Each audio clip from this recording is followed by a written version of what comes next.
Pemirsa Satuan Lalu Lintas Polres Buleleng saat ini tengah mengintensifkan pengawasan dan penindakan terhadap knalpot berong yang kerap digunakan oleh generasi muda saat ini.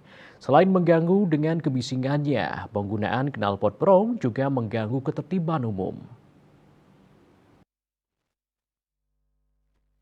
Kasat Lantas Polres Buleleng AKP Bahtiar Arifin menjelaskan pihaknya saat ini terus mengintensifkan pengawasan dan penindakan keberadaan knalpot brong di wilayah Kabupaten Buleleng. Knalpot brong saat ini memang penggunaannya didominasi oleh generasi muda. Bahkan selama bulan Januari 2024 ini, Satuan Lalu Lintas berhasil mengamankan sebanyak 50 lebih knalpot berbagai merek.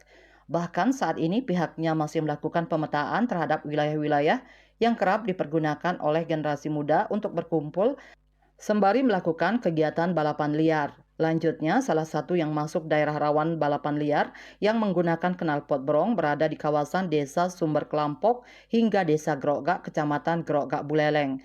Pihaknya pun tak segan akan melakukan tindakan tegas berupa penilangan jika ditemukan masyarakat yang masih menggunakan knalpot brong ini. Pihaknya menegaskan kalau masih didapati pengendara nakal, polisi bakal melakukan penertiban di TKP. Nyoman Yuda, Bali Pos melaporkan.